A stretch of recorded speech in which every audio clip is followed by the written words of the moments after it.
सूर्य सिंह बेसरा को हम प्रणाम करते हैं और संदेश देंगे। वो महेंद्र सिंह धोनी है, शुभमन गिल कौन है ये आप जानते हैं, तो बल्ला हम नहीं देंगे। तो वो तो बोल रहे हैं ना कि हम चुनाव नहीं लड़ेंगे। किसने कहा? सूर्य सिंह बेसरा 2019 में गुरुजी 2019 में लड़ चुके हैं, लॉजिक बात कीजिए। अभी बोल रहे हैं कि नहीं लड़ेंगे। ठीक है, तो नहीं लड़ेंगे तो हमारे साथ आइए ना, आशीर्वाद दीजिए ना। पार्टी का निर्माण हम लोग करने दीजिए, हम पे छोड़ दीजिए। एक बात बताइए, हम लोग के नेतृत्व में बनाइए, युवाओं के नेतृत्व में बनाइए। वो एक्सपीरियंस होल्डर हैं, वो बिहार विधानसभा से अपना सदस्यता। बहुत सुंदर बात आपने कहा। उनका अगर माननीय गुरुदेव सूर्य सिंह बेसरा अगर 1985 में पार्टी बनाते हैं, मुख्यमंत्री को यहाँ से क्या संदेश देना चाहेंगे? मुख्यमंत्री को यही संदेश देना चाहेंगे कि इसी पैतृक आवास से, इसी क्षेत्र से उनके पिता माननीय विश्व गुरु शिबू सोरेन, स्वर्गीय विनोद बिहारी महतो, झारखंड के पितामह, उनकी उंगली को पकड़कर पूरे राज्य में भ्रमण करते हुए आंदोलन को तैयार किया और यहाँ के जो मूलवासी रहे, आदिवासी रहे, उनकी जो समस्याएं थी, महाजनी प्रथा को लेकर, जमींदारी प्रथा को लेकर, पुलिसिया दमन को लेकर, अत्याचार को लेकर, दिकुओं के आक्रमण को लेकर लोगों को जागरूक किया, लोगों को एकजुट किया और फाइनली एक लंबे तप, त्याग और संघर्ष के बाद एक नया झारखंड मिला। लगभग 88 साल का संघर्ष, 88,000 बलिदान के बाद हमें एक नया झारखंड मिला। और झारखंड इसलिए मिला कि सबसे पहला मुद्दा जमीन का। हमने हमेशा ज़मीन बचाने के लिए अंग्रेज़ों से कभी चुहाड़ विद्रोह के रूप में, कभी तमाड़ विद्रोह के रूप में, कभी मुंडा विद्रोह के रूप में, तो कभी अन्य विद्रोहों के रूप में आंदोलन किया, ताकि अगर हमारी ज़मीनें बचेगी तो ये सरल स्वभाव के कृषक, किसानी वर्ग के लोग, यहाँ के आदिवासी मूलवासी, मूल रूप से खेती पर आश्रित लोग अपना जीविका का उपार्जन कर लेंगे और जीवन यापन कर लेंगे। लेकिन आज सबसे अगर चोट पहुंची है तो यहाँ की ज़मीनों पर पहुंची है। आज मनमाने ढंग से वेदांता रहे, इलेक्ट्रो स्टूल रहे, डालमिया रहे, या फिर अन्य जो सरकारी कंपनियां हैं, BSL रहे, आपका BCCL रहे, CCL रहे, ये जो जितने भी कंपनियां पदस्थापित झारखंड में है, ज़मीनों की यहाँ लूट मची है। यानी आने वाले 20 सालों में हम झारखंड का भविष्य देख रहे हैं, यहाँ के लोग लगभग 20%, फेंका फेंकी बात नहीं, 20% लोग भूमिहीन हो जाएंगे। आंदोलन जितना तेज हो रहा है, वैकेंसी उतना ज़्यादा आ रहा है झारखंड सरकार का, क्या कहेंगे? यानी सरकार डरी हुई है कि आने वाला 2024 में संभव शायद सरकार ना बना पाए। तो जाहिर सी बात है, सरकार चाहती है कि जितना वैकेंसी आए और जितना सीटों को बेचा जाए, मैक्सिमम सीटों को बेचने का काम हो रही है उतना। चूँकि कोई सत्ता में, आज अगर बात कही जाए तो सत्ता में वही लोग आते हैं जिनको अपनी ब्लैक मनी को बचाना है या ब्लैक मनी कमाना है। यानी ये सोच के आए कि चांद में एक दिन घर बनाएंगे। यकीन मानिए, चांद में नहीं, यही जोरिया नाला में एक दिन शमशान में, कब्रिस्तान में दफन होंगे। इनको शर्म आनी चाहिए कि राज संघर्ष से मिला है, राज बलिदान से मिला है और 3600 मास्टर की बहाली लगभग 1000+ यूपी बिहार को बांटा जाता है। शर्म आनी चाहिए ऐसे सरकारों को। नियोजन नीति 60-40 को लेकर तमाम झारखंड के विधायक और सांसदों को ज्ञापन सौंपा गया, इसमें समर्थन भी मिला। लेकिन जब कैबिनेट की बैठक होती है, सभी स्टूडेंट को लग रहा था कि आज हम लोग के नियोजन पे कुछ बात होगी, लेकिन सरकार ने इस पर कोई भी असर नहीं दिखाया। क्या बोलना चाहिए इस पर? देखिए, इस पर कहीं ना कहीं जो गवर्नमेंट है, वो जो राज्य की युवा है, जो आज सालों से मेहनत करते हैं, शिक्षा ग्रहण करते हैं और एक छोटी सी नौकरी की तैयारी करते हैं, अपना जीवन का एक बहुत लंबा समय उस पर व्यस्त करते हैं और उनके फ्यूचर को लेकर सरकार ना आश्वस्त है और ना ऐसा करना चाहती है। सरकार केवल और केवल अपना रंगरेली की दुनिया में मस्त है और बहुत सारी ऐसी सूचनाएं उनकी आई है सरकार के जो भी मंत्रीगण हैं, जो विधायकगण हैं, उनका वर्ल्ड टूर की बहुत सारी सूचनाएं हमारे पास आई हैं, फ़ोटोज़ भी आई हैं। हालांकि फ़ोटोज़ को भी अभी वायरल नहीं करना चाहते हैं। वे कह रहे हैं कि सरकार के जो भी लोग हैं वो विदेशों में जाके अभी क्या वाटर पार्क चल रहा है, वहाँ जाके मौज मस्ती करते हुए दिखे हैं। तो वे लोग पूरी तरह से चाहे, उनको यहाँ के दुखवास से कोई वास्ता नहीं है, जो भी गवर्नमेंट रहे, इससे पहले की गवर्नमेंट रहे। देखा जाए तो नेता का बेटा ही नेता बन रहा है, तो इस पर आपको क्या बोलिएगा? देखिए, इसके लिए जनता दोषी है। नेता का बेटा अगर नेता बन रहा है और अभी जो योग्य नहीं रखता है वो भी बन जाता है, इसके लिए जनता दोषी है। जनता इसलिए दोषी है कि जनता बिकाऊ है। जनता अगर टिकाऊ हो जाएगी तो टिकाऊ नेता भी मिलेगा। जनता बिक के अपना वोट देती है, अपने वोट का दर लगाती है। हम एक बात स्पष्ट कहेंगे कि 1 पर्सन 1 वोट 1 वैल्यू, जब तक इसका अर्थ जनता नहीं समझेगी तब तक इसी तरह नेता का बेटा नेता पैदा होगा और चुनाव जब भी आएगा बहुत सारा धन के साथ विधायक का चयन होगा और ये एक शर्मनाक और भयावह स्थिति आने वाले भविष्य में देखने को मिलेगी। देखिए, जो विधायक हैं उनके अमचा चमचा बेलचा लोग, उनका तो जीवन यापन हो जाएगा। किसी को नली गली पुल सड़क ठेका मिला है या फिर 2-4 को ब्लैक मनी रखने के लिए दिया है तो उनका तो जीवन यापन हो जाएगा। लेकिन जो मैक्सिमम पॉपुलेशन है उनका जीवन हास्य में आएगा और ये हम देख पा रहे हैं। आंकड़ों की बात करें, कोरोना काल में 12 लाख मजदूर हमारे बाहर से वापस आए। 12 लाख तो सरकारी आंकड़े कहते हैं, हमको लगता है 4-5 लाख वहाँ सेटल हो गए हैं। वे अच्छी पोजीशन में हैं, इसलिए 4-5 लाख तो वहाँ रह गए, विदेशों में रह गए, अन्य प्रदेशों में रह गए। तो कुल मिलाकर जो हमारी दशा है जयराम महतो जिस आंदोलन को चला रहे वो आंदोलन अभी पीक पर है। क्या सांगठनिक रूप से ये आंदोलन मतलब ये समिति इतना मजबूत है, 2024 में इसका असर दिखेगा? देखिए, इसका असर जयराम महतो नहीं बोल सकता है, क्योंकि जयराम महतो सभाओं में जाता है, वह जब भाषण देता है तो हज़ारों की भीड़ में रहता है। इसका असर दिखेगा कि नहीं दिखेगा, ये मीडिया का काम है। आप मीडिया कर्मी हैं, आप ग्राउंड रिपोर्ट तैयार कीजिए, और मुझे नहीं लगता है आपसे बेहतर कोई जान सकता है। आपका भेंट बूढ़ी दादी से भी होता है, आपका भेंट एक 10 पास स्टूडेंट से भी होता है, आपका भेंट खेत में काम करने वाली चाची से भी होता है। तो मुझे लगता है ये मीडिया वाले ही 2023 के लास्ट में रिपोर्ट करें कि आने वाले 24 में ये जो आंदोलन जो ही पिक पर है, इसके माध्यम से बदलाव होगा कि नहीं। ये मीडिया बंधों का कार्य रहेगा। बदलाव की तो ठीक बात है। पत्ता और ढोल नगाड़ों के साथ दूसरा चरण का आगाज किया गया नियोजन नीति 60-40 को लेकर, इसका मेन मतलब क्या है, क्या संदेश इसमें देना चाह रहे हैं? देखिए, सखुआ, जैसे हम बार बार बोलते हैं कि झारखंड की पहचान गुलाब फूल से नहीं, पलाश के फूल से है। झारखंड की पहचान सखुआ सरई के गाछ से है।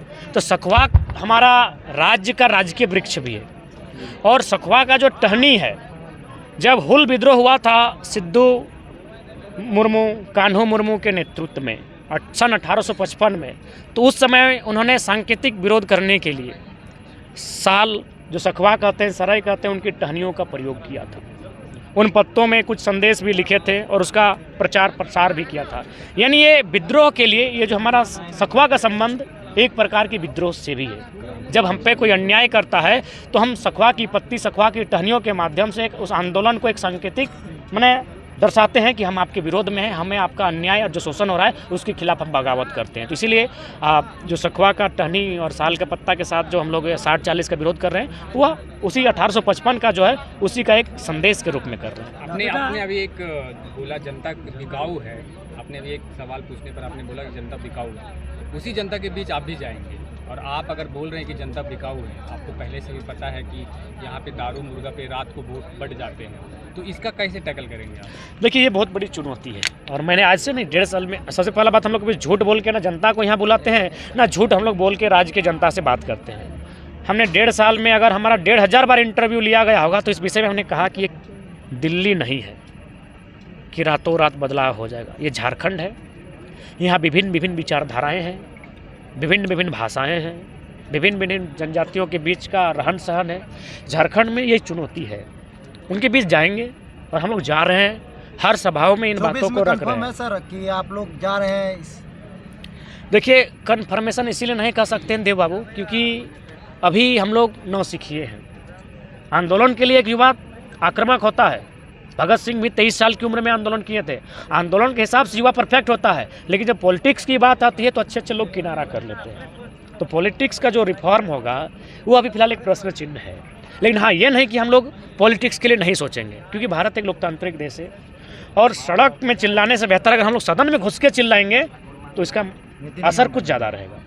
जहाँ नीति नियम बनता है वहाँ हमारे लोग जाने चाहिए, तो उसका हम लोग प्रयास करेंगे, और उसके लिए हम लोग प्रयासरत हैं। लेकिन ये आश्वस्त नहीं कहेंगे, ये कॉन्फिडेंट नहीं दे देंगे कि 2024 में बदलाव होगा ही होगा। प्रयास हमारे ओर से, हमारे युवाओं की ओर से होगी कि जिनको MLA का फुल फॉर्म नहीं मालूम है, उनसे बेहतर है कि पढ़ा लिखा नौजवान जो तब पूरे 81 विधानसभा में अपने उम्मीदवार मतलब कि जो उतारने वाले हैं कि देखिए, हम चाहेंगे ना, हम चाहेंगे कि इस बार सरकार आंदोलनकारियों के साथ साथ, जयराम महतो के साथ साथ, उनके साथियों के साथ साथ यूट्यूब वालों से भी बहुत डरी है। और हमको लगता है जितने भी आप लोग हैं, आप लोग का तो हमसे अच्छा कनेक्शन है। कितना कितना देखिए, इतना इतना ब्लॉगर लोग आप लोग एक साथ हर आंदोलन में दिखते हैं।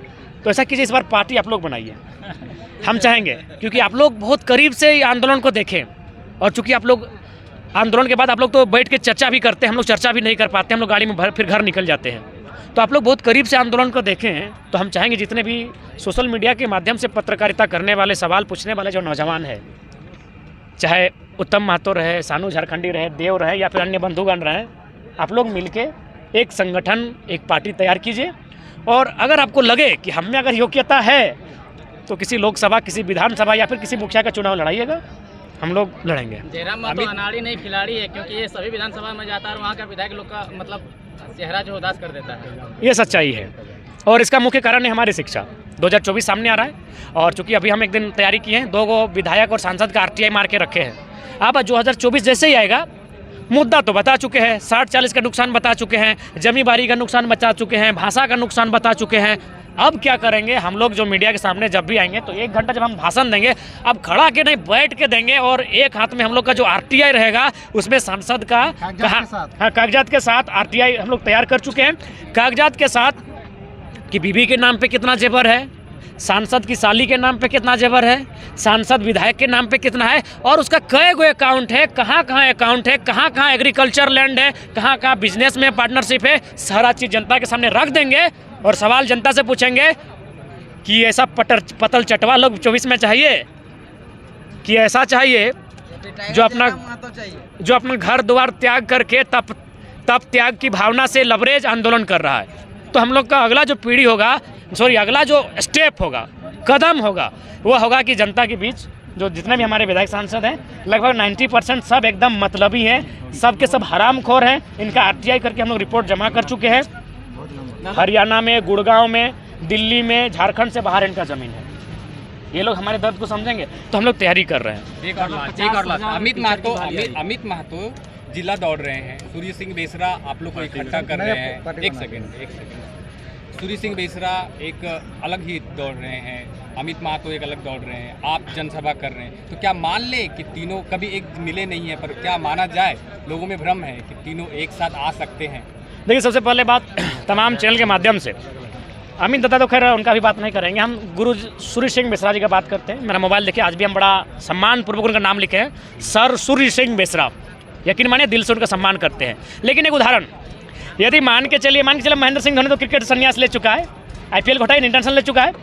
अब अगर वर्ल्ड कप में शुभमन गिल बैटिंग कर रहा है, एकदम सीरियस मैच है, और महेंद्र सिंह धोनी उठ के चल गए शुभमन गिल के पास, तो क्या शुभमन गिल महेंद्र सिंह धोनी को अपना बैट दे देंगे? आप ही लोग बताइए, हाँ कि ना? नहीं देंगे, क्योंकि टाइम किसका है? शुभमन गिल का है।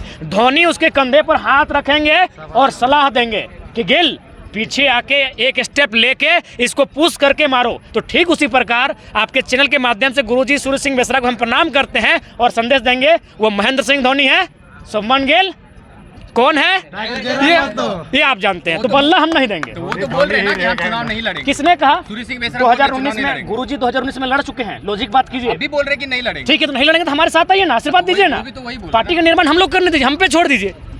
एक बात बताइए,